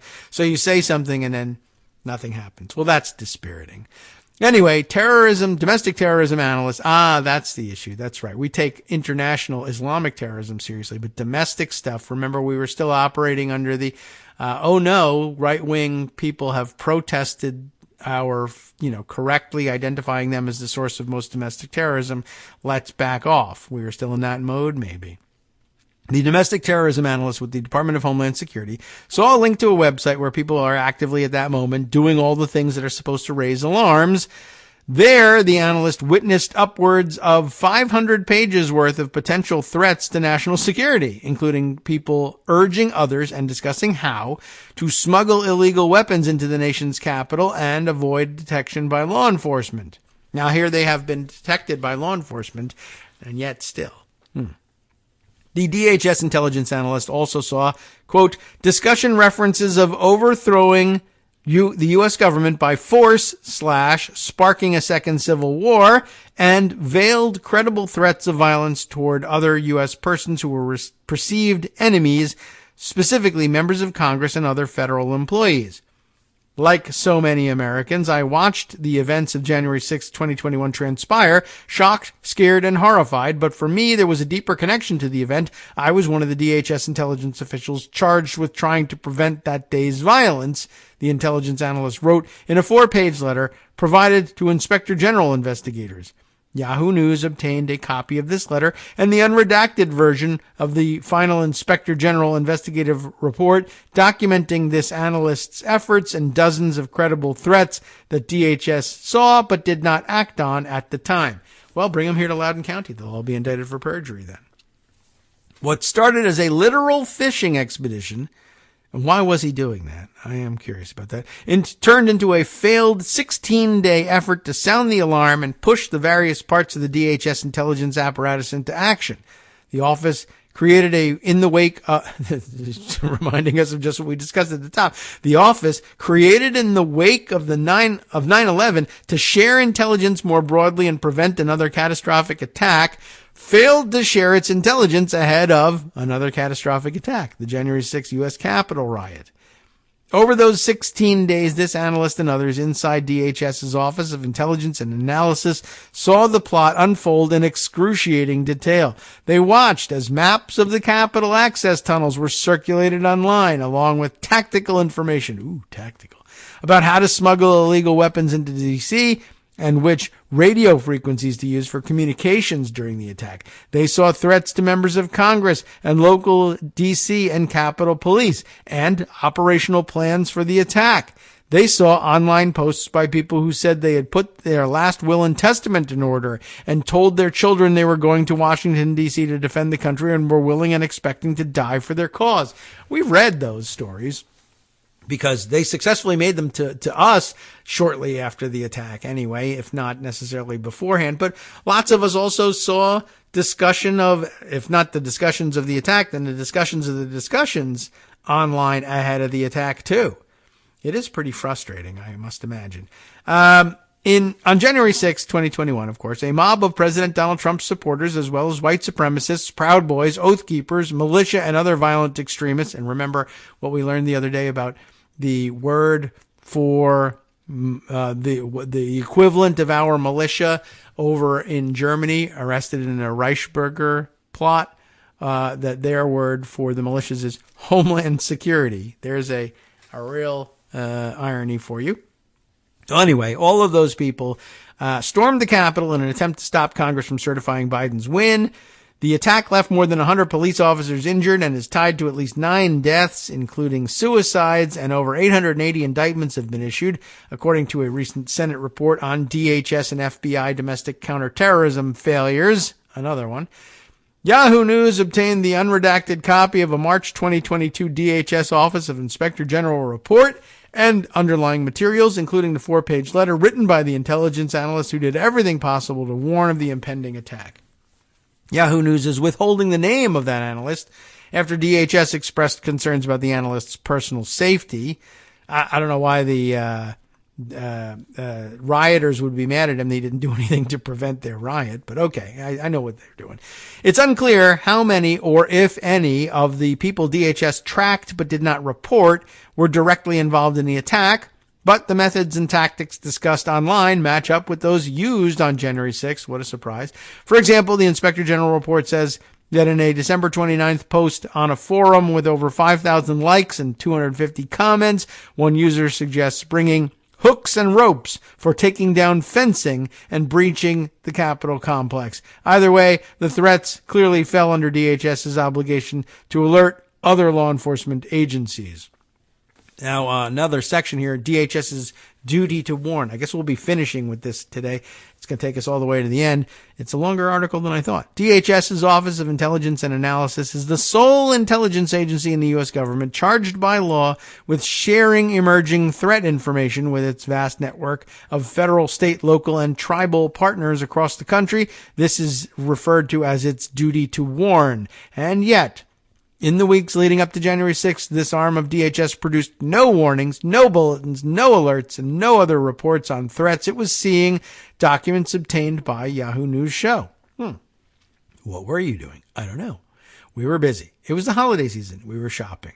If it had, this could have impacted police posture at the Capitol or freed up or activated more resources to better prepare for that day. But DHS's intelligence office shared no information about potential threats, the Inspector General report says. Now, I imagine the length of this article is in part because eventually they'll get around to saying, well, it is kind of odd, isn't it? Both that this was the DHS had this duty to warn, but was Donald Trump's DHS. And of course, if Donald Trump is launching the attack on the Capitol, will Donald Trump's DHS want to warn anybody about it? No, probably not, you might think. And now I think now also about how much time the Republicans have spent saying, well, isn't it Nancy Pelosi's fault? Why wasn't the National Guard deployed or demanded earlier? Or why not more resources from Capitol Police? And, well, one of the problems is that the people in possession of the information necessary for someone like Nancy Pelosi to have made such a decision, it would have to be put to her, for instance. Was it? We don't know. Who was in control of it? The guy launching the insurrection. Is that a weird conflict of interest? Yes.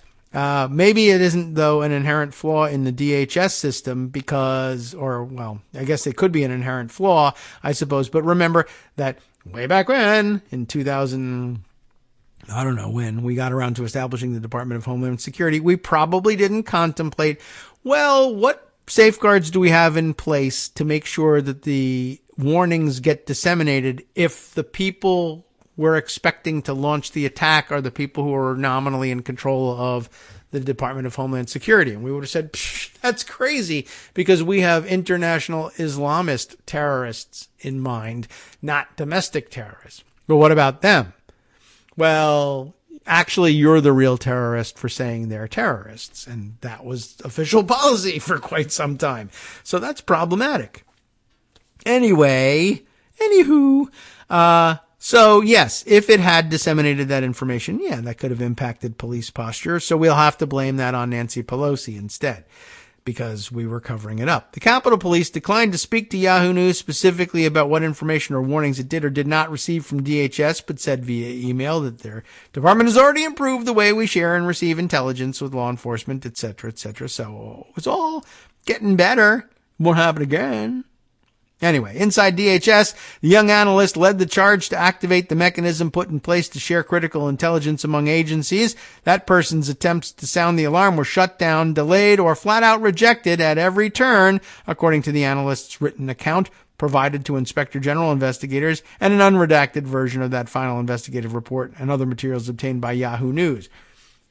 I guess stack that up, by the way, also alongside the reports that, Chad Wolf was apparently telling people you will not be using the National Guard unless there's specific authorization, doing everything he can to prevent additional forces from being deployed or arriving in time if they were necessary on January 6th. That plus also news reports reiterating something that we already knew, I think, at least among local police was always known to be the case. But now it turns out that DHS is also rife with people who are in fact involved in these militias and other right-wing anti-government groups. So guess what? They were also, like the New York field office of the FBI, not particularly interested in doing their jobs when it came to preventing stuff that they were planning to launch against the government. Wow.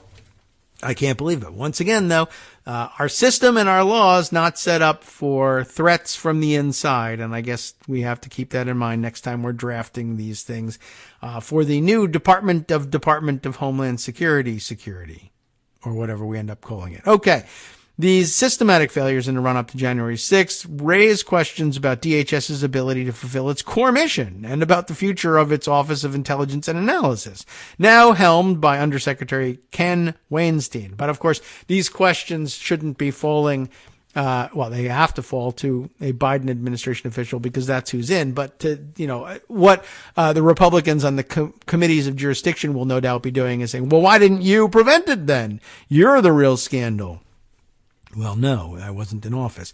Anyway, he testified Tuesday morning before the House Homeland Security Committee, his first public hearing since being confirmed by the Senate in June. On November 30th, Weinstein testified before the Senate in a classified hearing. Weinstein is a longtime national security professional who was brought in to improve workplace morale and to steady and focus an embattled office with a history of manipulating intelligence and abusing its sweeping authorities over the American public. And it's only like 10, 15 years old. While the failures of the Capitol Police ahead of January 6th have been widely publicized through the department's internal probes and the work of the House Select Committee investigating the Capitol riot, there has been no similar detailed accounting of DHS's actions. DHS and its Office of Intelligence and Analysis declined Yahoo News' repeated requests for comment about the unredacted Inspector General report and actions and inactions described in the intelligence analyst's written account. We applaud the public servants at DHS's Office of Intelligence and Analysis and across the federal government who worked to collect and share information leading up to the January 6th attack. DHS will continue to regularly share information with federal, state, local, tribal, territorial, and private sector partners to ensure the safety and security of all communities across the country, and that sounds pretty good. Under the leadership of Secretary Mayorkas, the Department of Homeland Security has renewed its commitment to sharing timely and actionable intelligence and information with the public and our partners across every level of government. Prayers and thoughts and prayers. It's all going to get better, right? Well, there's much, much more. But we don't have time for it. But I wanted to put it on your radar. Like I said, along with those other factors, like one, keep in mind who was running the place versus who was launching the attack. And two, how many people it's now identified have been working inside the DHS who actually harbor the anti-government views represented by the rioters at January 6th. It's a bit of a problem.